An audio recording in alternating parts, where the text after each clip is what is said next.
Well, good morning, good afternoon, good evening, everybody, wherever you are. Welcome to the Vegan World 2026 Moonshot podcast. This is episode 47, and today we are going to be talking about a new book that was released about less than a week, a couple of weeks ago, called Food is Climate. And we have the author, Glen Merzer, as our guest today. And we're going to be talking about how did he get into this? Okay, let's. How did you get into this, Glenn? Well, you're a big part of how I got into this, Silas, because I was writing another book called America Goes Vegan. And I wrote a chapter about burgers and a chapter about the use of land in America. And then I thought I would write a chapter on the climate. And I heard that there was somebody out there who was claiming that 87% of greenhouse gases are caused by animal agriculture. Now, I had heard of 18%, which was changed to 14.5% by the FAO, and I had heard of 51% by the World Watch Institute. Different estimates, and I believe the World Watch Institute, but I've never heard 87%. So I wanted to find out who this guy was who was claiming that the overwhelming cause of climate change is animal agriculture. So I found a way to contact you. I contacted you. You persuaded me. So my chapter went from 5 pages to 10 pages to 20 pages to 30 pages to 40 pages. And finally, I decided this needs to be its own book.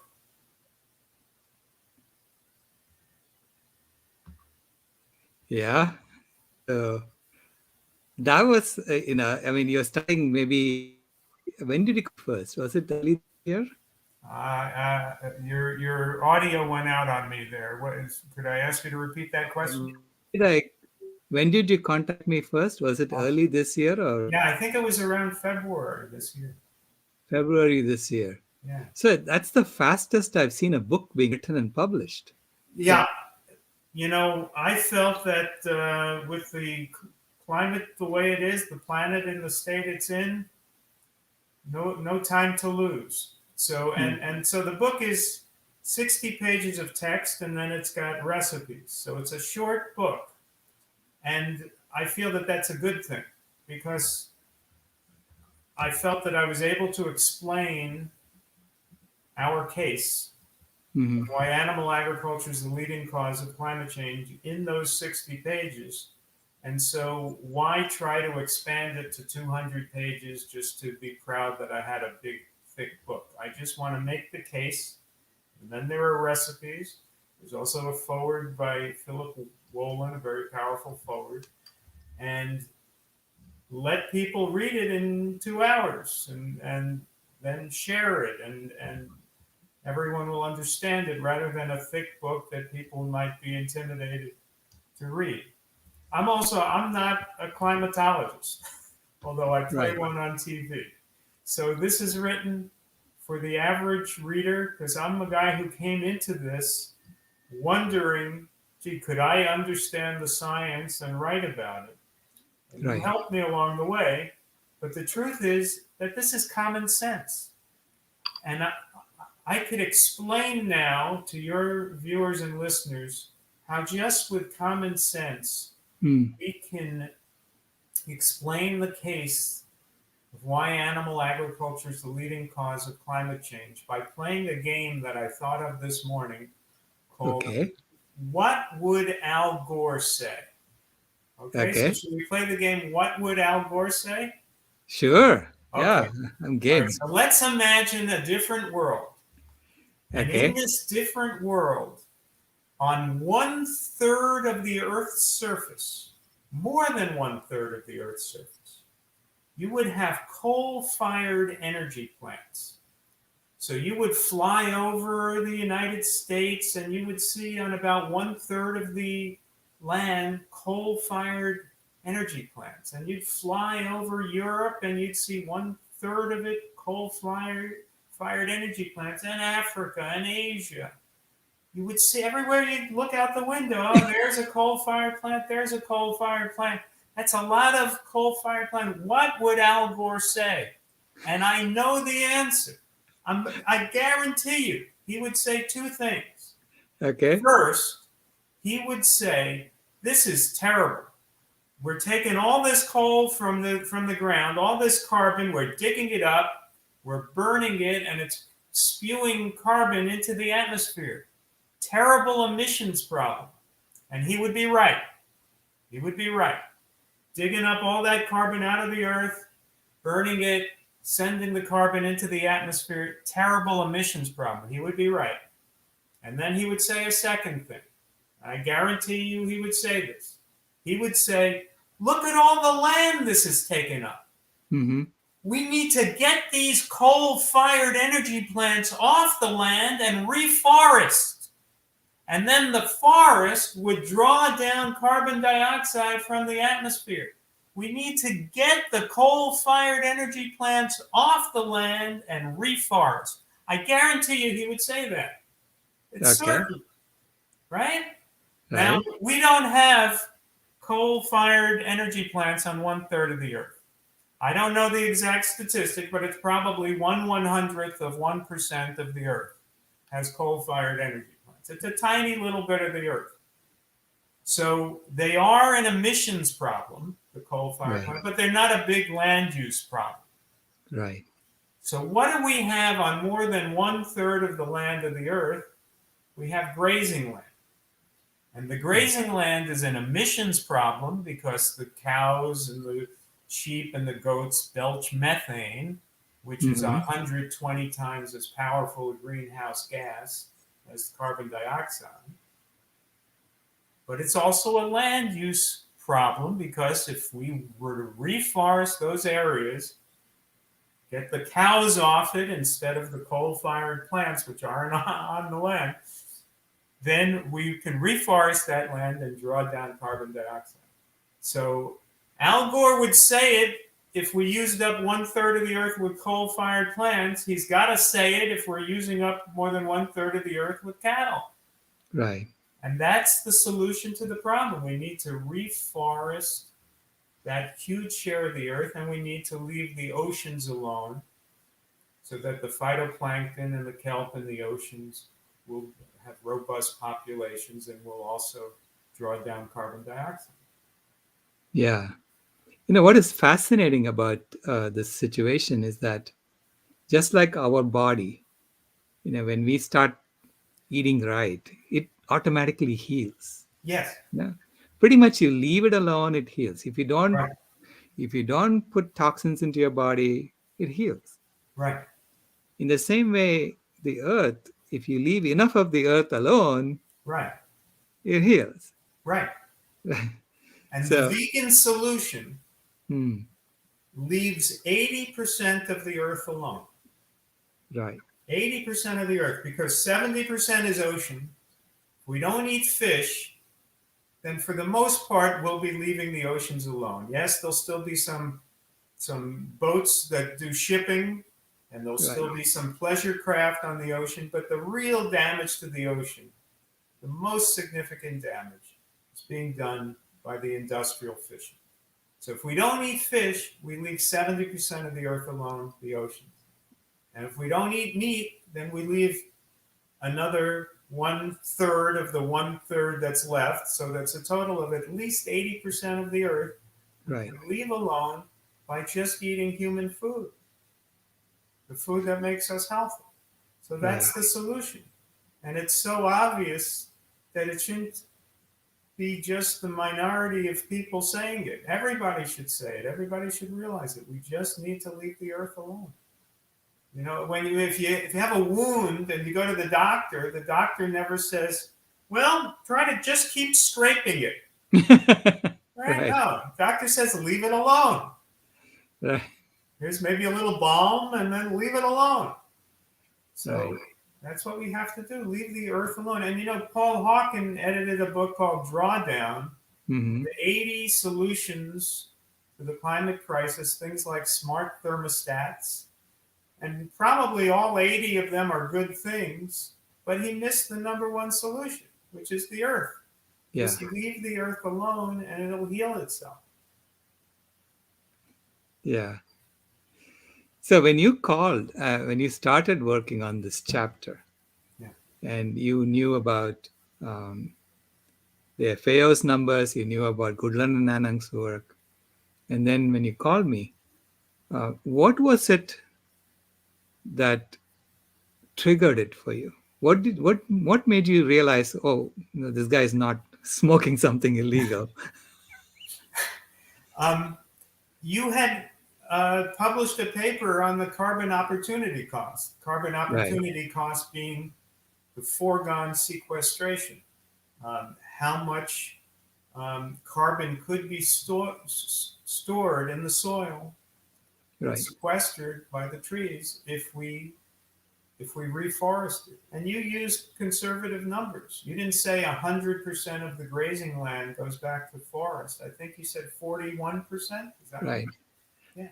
So you used conservative numbers and you published it in a peer-reviewed paper, and uh, I believe it showed that all the carbon dioxide that we've emitted since the beginning of the Industrial Revolution, we could draw down. Is that right? Yeah. So I mean, I've been saying this for like 12 years.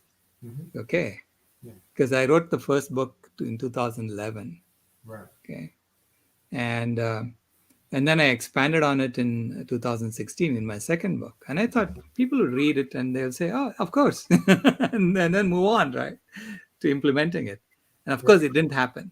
No. And I was wondering, what is it that? How do I put it in a way that people understand? And uh, the way you wrote it to me makes it so obvious. But for me, it's hard to figure out because I've been saying this for so long, Yeah. and getting blank stares in return. So it it takes a writer, I think, to put it in a way that makes it understandable. Well, that's my job. That's your job. So your Yeah, job was to do the original research, and my job was to put it in a book.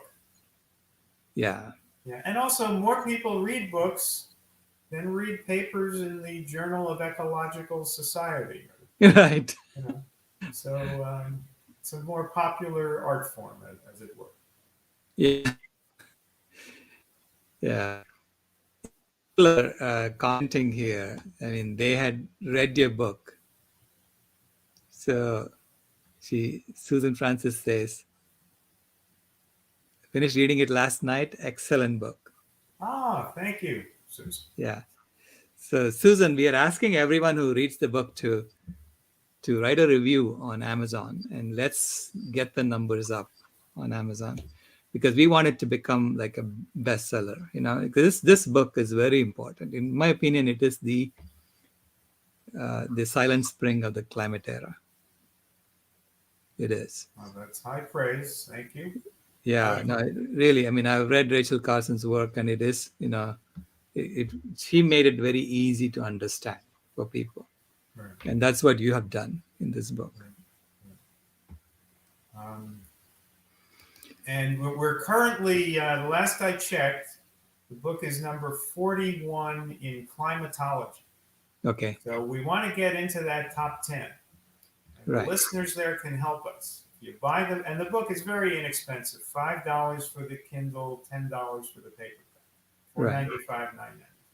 It's very inexpensive, so that there's no hurdle you have to get over of, is it worth the money? It's got the recipes in it that are worth the money, plus the book. So it's very inexpensive. Some people might want to feel after they read it that they'll get several copies and give them out to friends. I hope people will feel that way. I know some people who've done that. But if we can move it into the top 10 in climatology, then I don't think the media and the people meeting at the COP26 convention in Glasgow will be able to ignore it.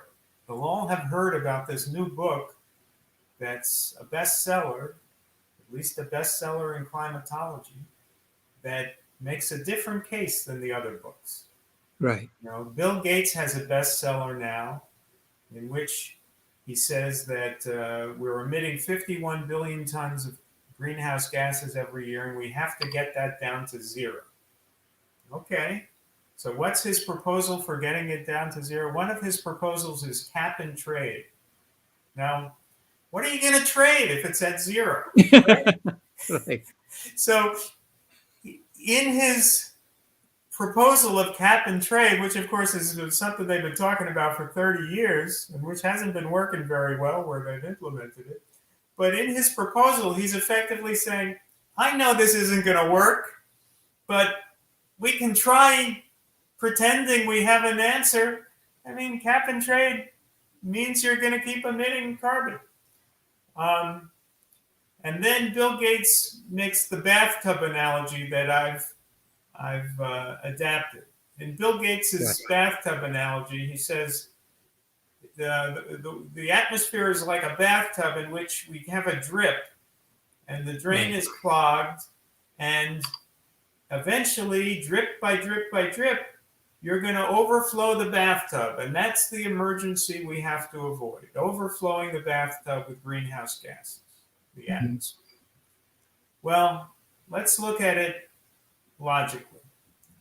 We have two problems with our climate bathtub. One problem is the drain is clogged.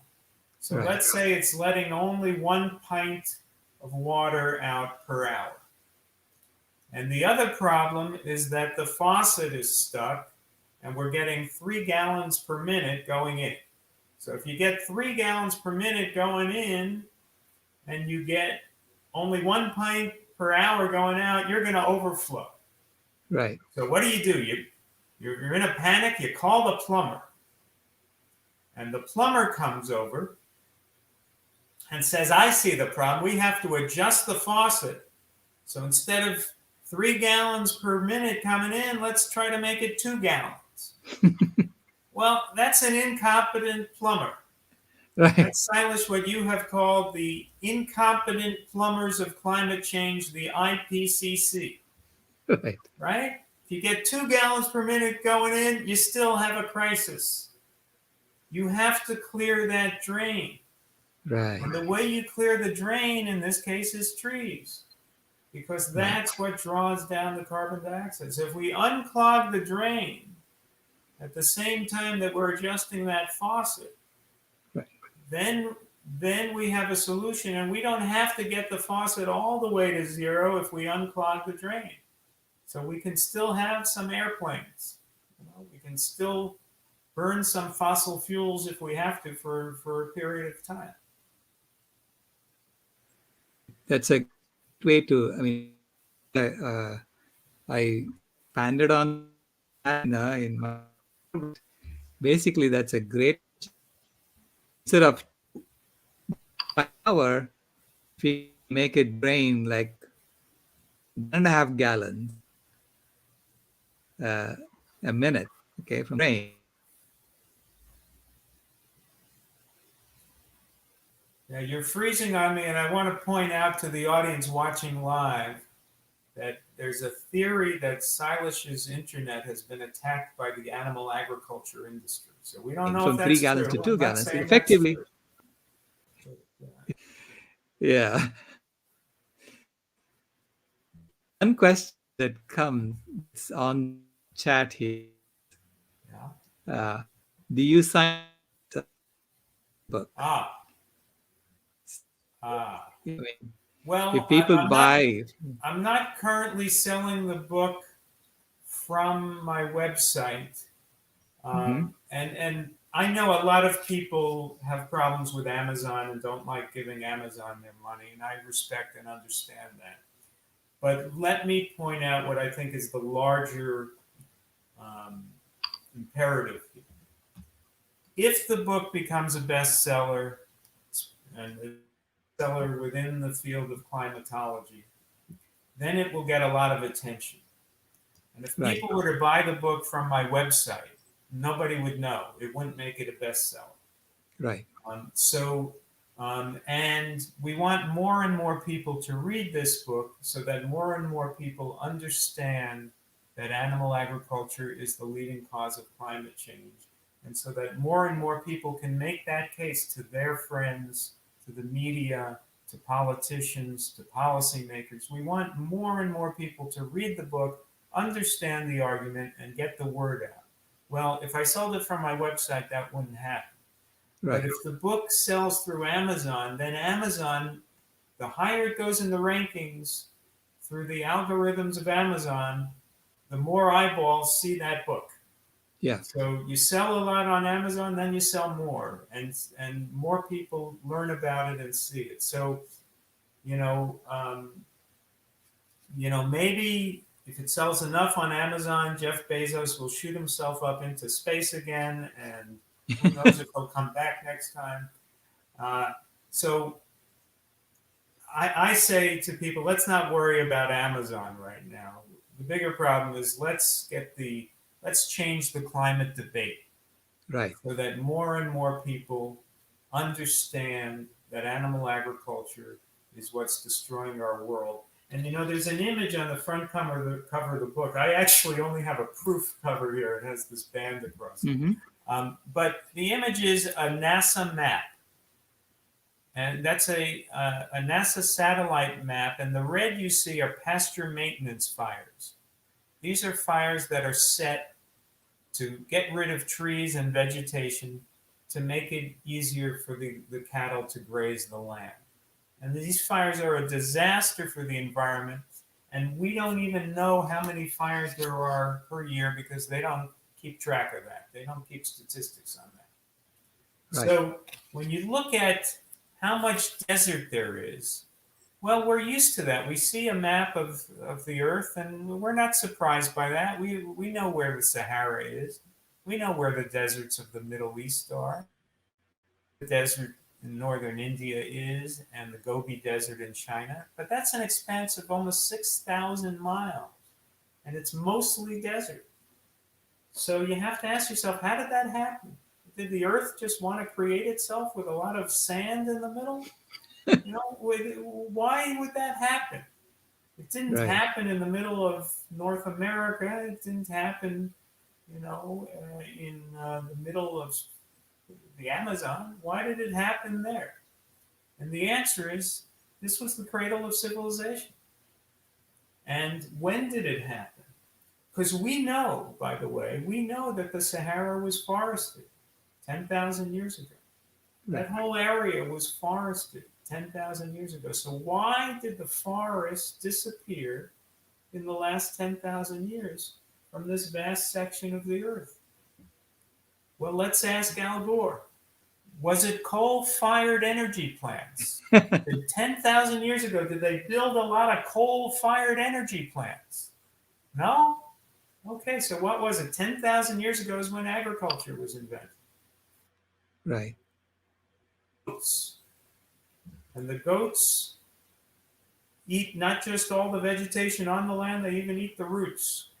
Right. And so we did that to the earth. We humans did that to the earth in the last 10,000 years. There may have been other factors that come into play, but that would not have happened without animal agriculture, without chopping down trees, which we learned to do in the last 10,000 years, and putting grazing animals on the land. So does anybody believe that if we did that to the whole earth, if the whole earth looked like the Sahara, that we would be able to feed ourselves, that we would have a planet we could inhabit, that there would be any biodiversity? So we can't keep doing that. We can't keep making the mistake we've been making for 10,000 years of Right. animal agriculture. Well, the pasture maintenance fires are trying to do that, to the Yeah. whole. That's the intent of those Yeah. fires. Yeah. And they're all over the world. Yeah. And again, there wouldn't be one pasture maintenance fire in the world if the world was vegan. Nobody sets a pasture maintenance fire and says, now this will help me raise the zucchini. Right. It's not for the zucchini. Zucchini do not graze. It's only to eat animals, which is a foolish thing to do because it gives you heart attacks and cancer and diabetes and obesity.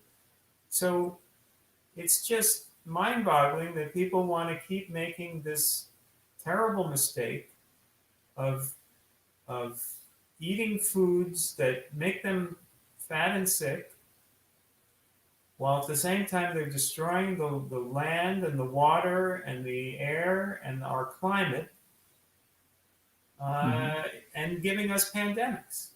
It's mind-boggling that anyone would want to keep doing this. So we have to stop doing this. And you know what I'm going to do, Silas? I'm going to start a YouTube channel so Okay. that I can keep talking about, because you've only given me 5 years to turn the world vegan. And man, that's a big job. So So here is a fun idea from Miles. Buy books for friends, have Amazon ship them directly to you. Or actually, we could even do what he's suggesting: buy books from Amazon, we put up the money, and then we sign it and send it to people and charge them $15 instead of $10. You know what I mean? Something like that, right? So it well, covers I'm your happy cost. to. I have no objection to signing books. Yeah, absolutely. Yeah. But if people want to put this together and fund this, that's terrific. Yeah, let's do that. So then, people can then host online parties to cook up the recipes that are in the Okay. books and read parts of the book together. I Okay. think that's a great idea from Well, Miles. that's a great idea, Miles. Yeah. Stay in touch, Miles. Yeah, Yeah, I Miles. have a website, glenmerzer.com, and people could always contact me through the website. Or they can email to foodisclimate@gmail.com. And by the way, if you buy the book and you want an extra bonus recipe file, 25, more than 25 healthy vegan recipes, you buy the book and you send an email to foodisclimate@gmail.com. You say, I bought the book, send me the extra recipes.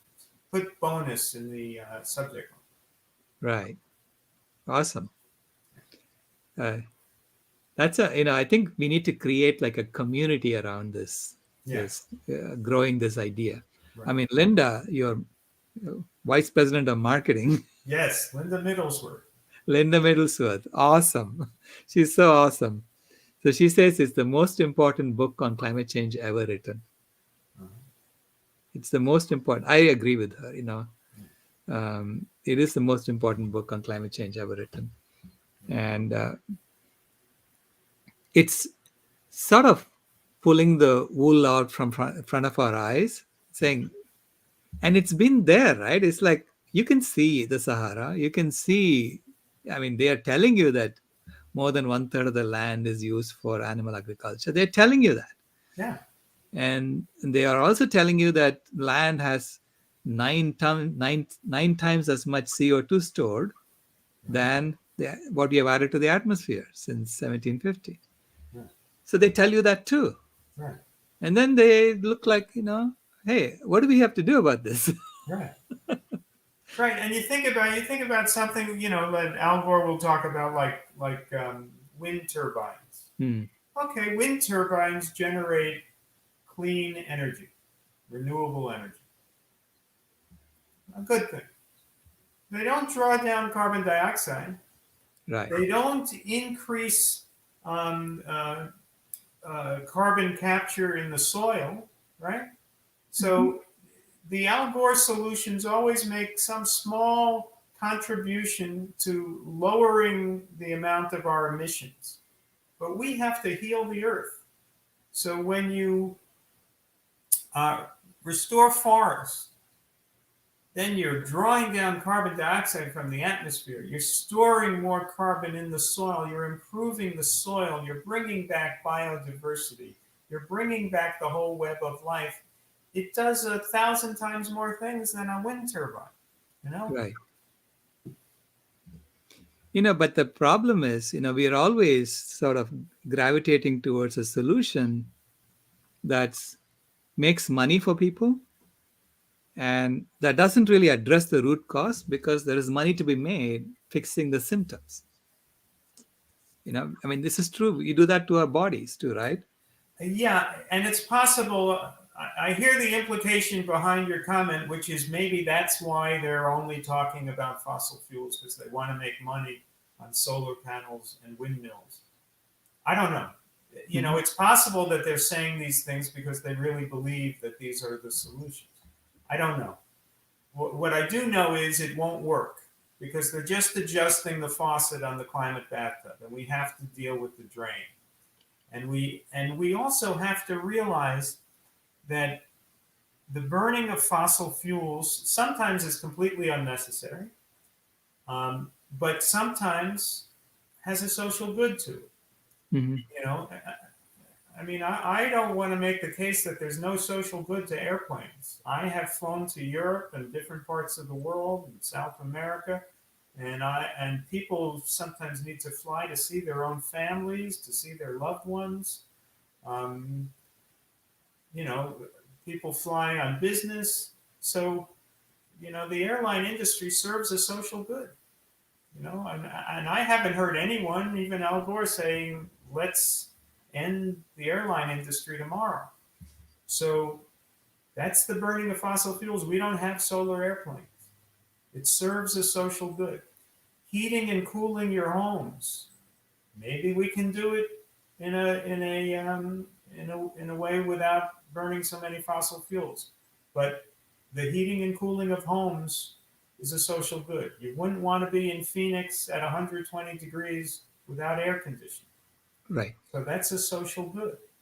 There is no social good, absolutely none, for meat. So this is the low hanging fruit. It's Right. terrible for the animals. It's terrible for the land. It's terrible for the air. It's terrible for the water. It's terrible for our health, and it causes pandemics. Where's the social good? It's nothing but harms. So this is the low hanging fruit. Let's stop doing the thing that only causes harm. And it's obvious. But what do you say to people who say, "Oh, well, meat is good"? I didn't hear the question. What do you say to people who say, "Well, meat tastes good. Oh, I'm it doing it for tastes the..." good. Yeah. Well, that's one reason I put recipes in the back of the book. Okay. There are vegan, all kinds of vegan dishes that, of course, taste delicious. But taste is a thing that adapts. Hmm. I used to think when I was a little kid that certain sweet things were delicious. I don't know, M&M candies or something. But if I ate them now, they would make me sick to my stomach. So sweet and sugary. I don't eat that anymore. Now I do eat dates, which are sweet, and I find them delicious. But now my palate is more refined, and I respond to the natural sugar and fruit. And so whether I'm eating a date or a persimmon or an apple or a pear, that is delicious to me. And probably if I ate M&Ms, which of course I won't do, it would probably taste terrible to me. So it's Right. the same thing with meat. What meat, it isn't even, I think, often the meat that people think is delicious. It's all the sauces and things they put on it. It's Right. it's loaded with sugar and fat that they add on top of the fat of the meat. So when you eat, a cheeseburger at McDonald's, you're getting more fat and more saturated fat than I get in a week. You know, Right. so it's an insane amount of fat, an insane amount of saturated fat, an insane amount of cholesterol, and often on top of it, sugar in the meal too. They somehow sweeten things. So it's just crazy. It's terrible for your health. My last book, Own Your Health, Hmm. whoops, there it is. Own Your Health is all about nutrition. And when you understand nutrition, you understand that there's absolutely no purpose to eating meat. You look at the macronutrient profile of foods. The fat, the carbohydrate, the protein. So what is meat? It's roughly 50% protein and 50% fat. A lot of that fat is saturated fat, very unhealthy fat. And it's got zero carbohydrate, and it's got zero fiber, and it's got zero antioxidants. So what could possibly be good for you? You know, antioxidants is what prevents cancer. Right. So that's why you've never seen a study roast beef found to prevent cancer. That you're never going to see that study. There are no antioxidants in roast beef or fried chicken. You'll see blueberries prevents cancer and strawberries, and you'll see fiber prevents cancer. All kinds of studies on fruits and vegetables, cruciferous vegetables prevent cancer. Right. So in the plant, mushrooms, you know, you'll see all kinds of scientific studies of the health benefits of fruits, vegetables, mushrooms, fiber, and there's never any benefit to milk or cheese or meat. Never. So that's why there's no antioxidants. Now, carbohydrate gets a bad reputation because there are some bad carbs like pure table sugar. Right? Right. But carbohydrate is the natural fuel of the human body. Carbohydrate is what we burn to live on. The brain burns glucose, right? I eat a diet that's probably 85% carbohydrate. I'm as healthy as can be.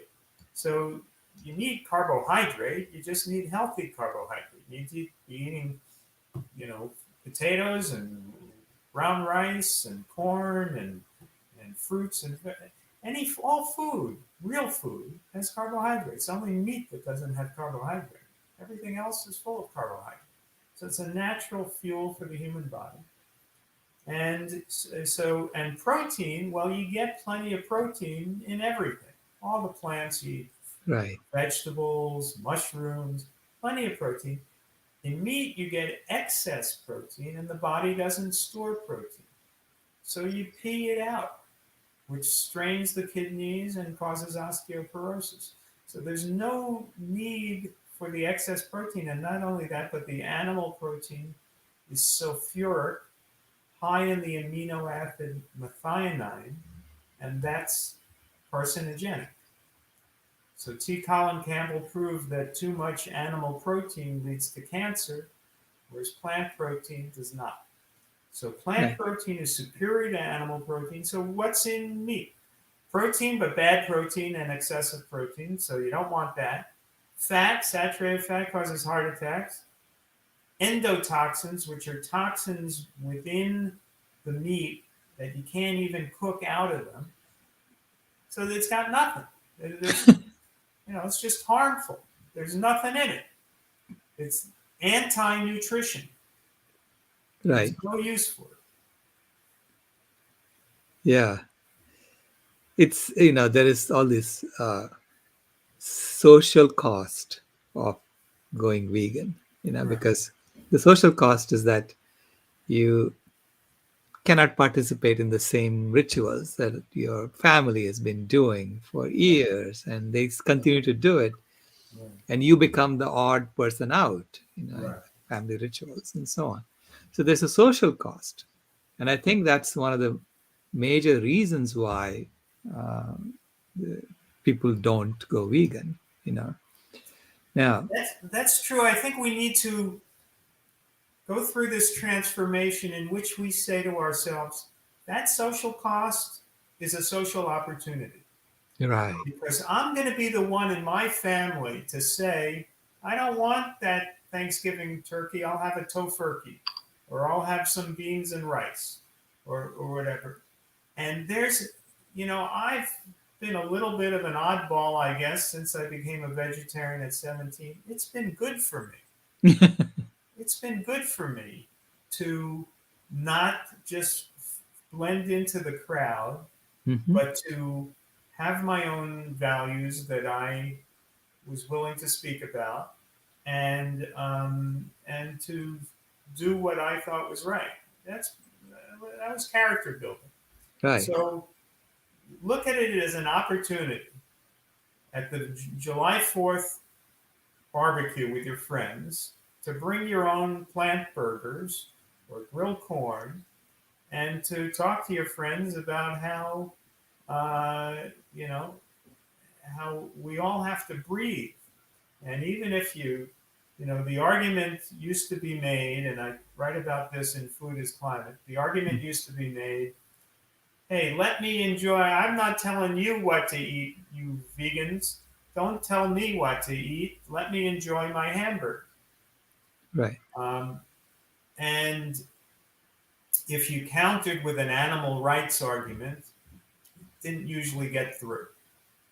Um, but now you have to say your hamburger is affecting all of our ability to breathe. Your hamburger is destroying the climate. You really need that hamburger, or can you have a plant burger? You know, Right. and once you're destroying everybody's ability to breathe, once you're helping to create fire and heat with that hamburger, then maybe you have to give it a second thought. Right. Yeah. It's a compelling argument, and yeah, and I think you make it so well in the book.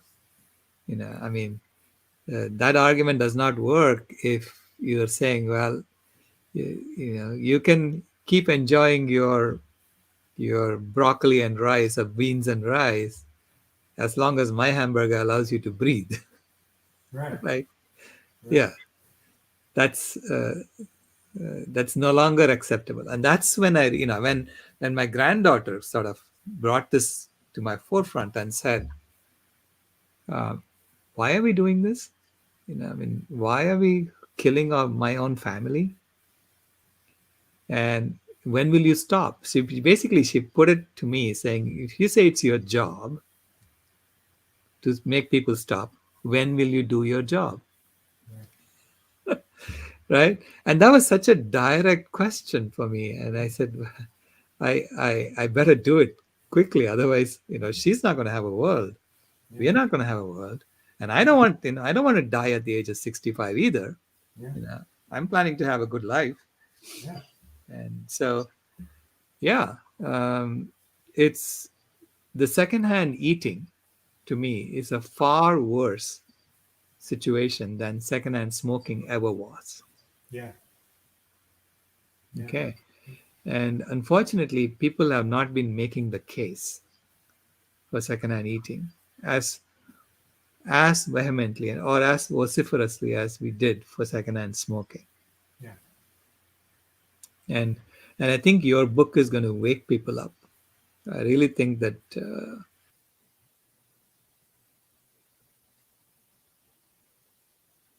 The animal agriculture industry froze you again, Silas.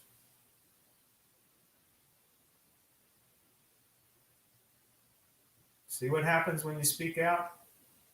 You get frozen. uh, Silas, ah, they've frozen you. no, freeze me, but there's silence. Okay, so See, the animal agriculture industry is very good at freezing people because they have to freeze all their products. We can eat fresh fruit. They have to freeze everything because it's full of, bacteria. yeah, So they know how to freeze you, and they're doing it again. right. So Miles Roach is asking a question: which country is most likely to transition to plant-based eating? The People's Republic of China or the USA? Silas, you want to take a shot at that one? I think you should, because uh, you have said that USA has an obligation to lead. Right. Well, Yeah. certainly whatever the correct answer to that question is, and it's it's dependent on what the future holds, and none of us know for sure. Hmm. But whatever the correct answer turns out to be, we should all try to make whatever country we're in go vegan. So let's all race to be first. And I think America has a particular obligation since we've exported McDonald's and Wendy's and Burger King to the rest of the world. We've westernized and ruined people's diets all over the world with Kentucky Right. Fried Chicken and all this stuff. So we have a particular obligation to go vegan. Let's try to drive those businesses out of business that sell effectively, toxic substances to people. Right. Yeah, and when you look at it, you go into one of these fast food chains, and they usually have to post how much fat and saturated fat is in their meals. They might as well just come with a bonus angioplasty. I mean, these are meals that are full of fat and saturated fat and sugar, terribly unhealthy. It's not food. It should be illegal if you ask me. So, you serve a meal, it should be, you know, not 100% antithetical to human health. It should have some nutritional value, and it shouldn't have 40 grams of saturated fat. It's just crazy. So let's make America go vegan. Now, in China, we know that they don't have a democracy.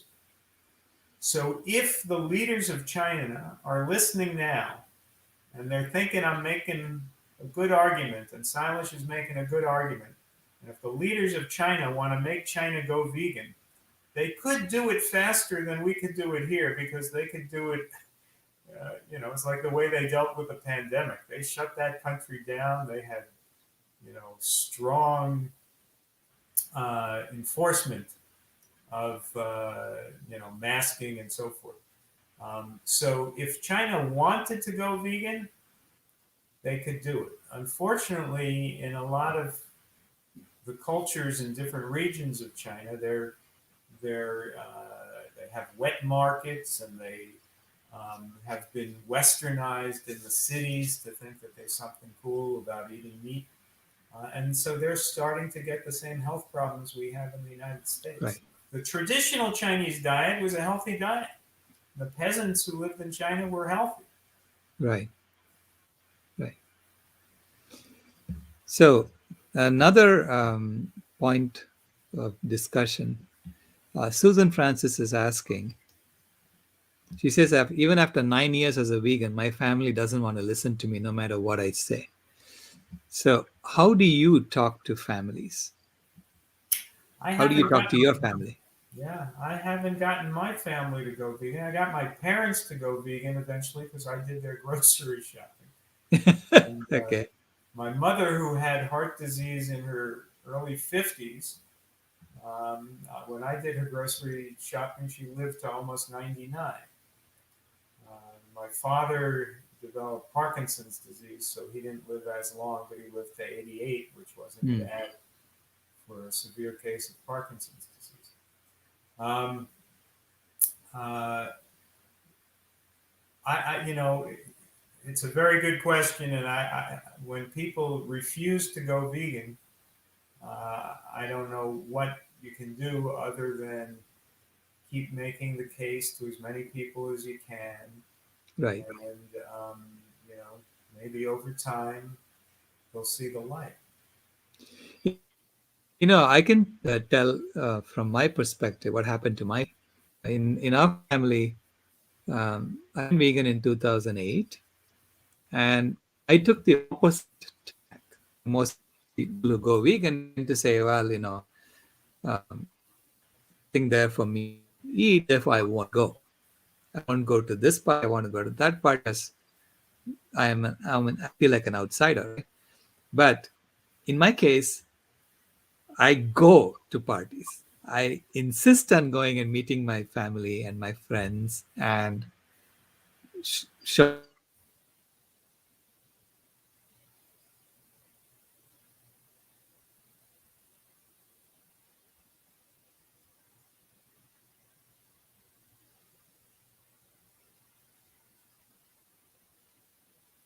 I'm not The irony, folks, is that Silas is partially responsible for us having a robust internet infrastructure with an invention he did as an engineer, and now they've frozen him out. So Silas, you're frozen.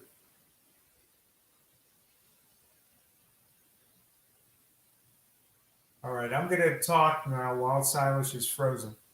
Uh, uh, to say that on this issue of talking, getting your own family to go vegan, I think one of the important things is not just to be vegan and having vegan donuts and vegan junk food. You have to have a healthy vegan diet so that you're a healthy vegan and you're then more persuasive to people. And a healthy vegan diet means watch the oils. I try not to have any oil. And watch the sugar. I try not to have any refined sugar. And eat a lot of fruits and vegetables. The more, the merrier. So Yeah. whole grains, fruits and vegetables, legumes, beans and lentils. Have a healthy diet so that you're not just making the case that, oh, this is vegan, I'm eating vegan, look at eat these delicious vegan donuts and cupcakes. No, eat whole food so that you're healthy, and that becomes persuasive to people. Because I don't take any pharmaceutical drugs, and I'm getting old, and I don't think I'm ever going to need any. And I go to my doctor every year. He asks me what my pharmacy is, and I say, my what? And really, I don't even know why. I go to the doctor once a year for a checkup to see how he's feeling because I'm feeling fine. So I don't even know why I bother going. And that's not because I have great genes. I have terrible genes. All the men in my family, both sides, died in their 50s. It's because I'm not eating dead animals and animal lactation, and I'm also not eating sugar and oil. Right. So don't just go vegan, go healthy vegan. And all the Yeah. rules for a healthy vegan are in my book, Own Your Health. And all the reasons why the world has to go vegan are in the book, Food is Climate. So I Yeah. got you covered with both books. Yeah. No, but the recipes in your book, Food is Climate, is also, they're all amazing Yeah, recipes. yeah. I always I put recipes in just in case you don't like the book, you got something for your money. You got the recipe.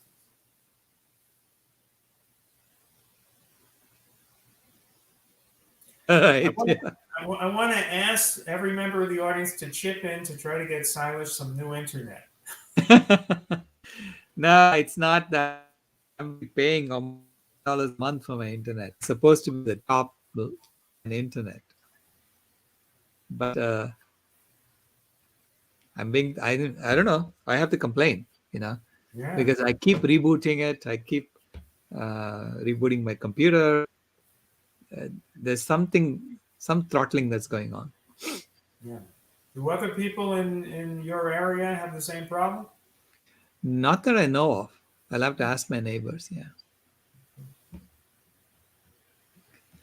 Yeah. Yeah. I was saying, I don't know how much I got through. I was saying about my relatives. Yeah. A lot of my relatives have gone vegan. A lot of Good. my friends have gone vegan, and that's because I actually did the opposite. When I went vegan, I actually went and socialized more Right. instead of socializing less.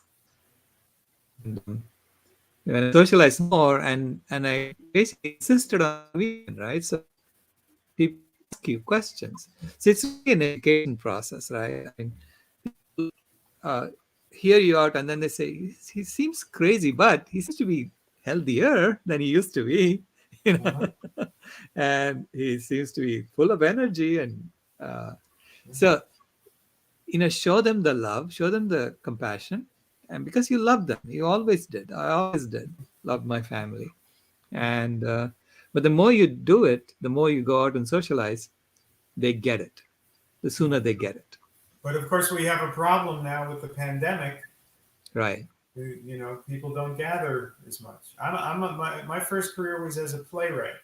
To Hmm. me, it was the most wonderful thing. I could think of a play, think of characters, think of a story, write it down on paper, type it up, and then actors would memorize the lines, and we would rehearse it. And then the audience would come into a theater, everyone would congregate, and then I would see my ideas, my thoughts, all being acted out on the stage. To me, that was heaven. That's what I wanted to do with my life. It's still what I, ideally Right. would love to be doing with my life, having my plays on Broadway. But now nobody can congregate. And why can nobody congregate? Because some people were eating bats. Right. No, leave the bats alone. Leave them in the cave. And next time, we can laugh about the bats, but next time it'll be a chicken. I guarantee Right. you, next time it'll be a chicken.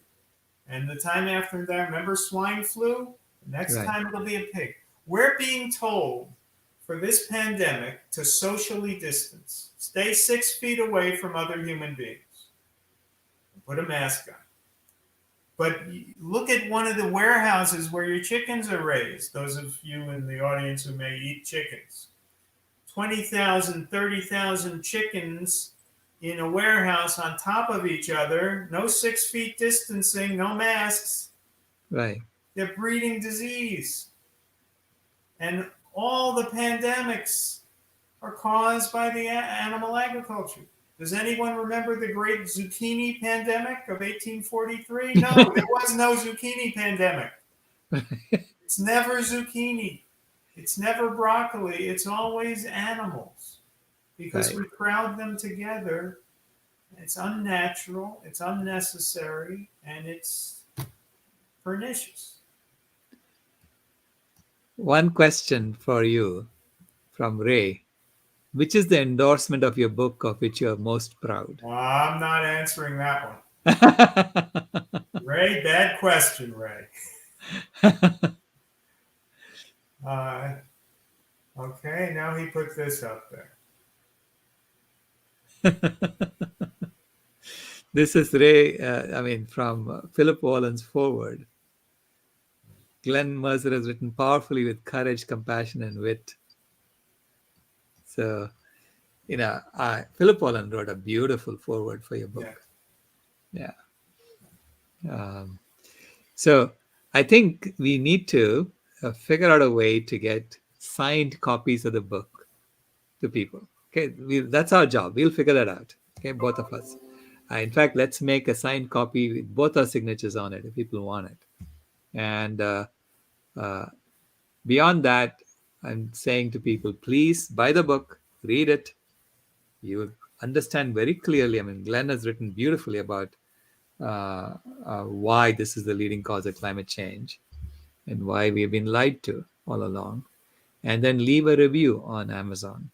So let's watch that number go up. I want it to become number one in climatology, at least. So that's our goal. Yes. Tell your friends. Tell your friends. Yeah. Consider getting multiple copies and giving it to your friends. Right. As Linda Middlesworth has done. Right. Linda Middlesworth buys copies and then she goes to her gym and she gives them out. She says, but you have to read it. And yeah. So that's why she's executive vice president of sales. And so spread the word. It's a very inexpensive book, very easy to read, quick to read, and then you've got recipes. You got everything in the book. So thank you. It's the book that's going to transform our world. So good luck to you, Glenn, and thank you so much for being here. Yeah.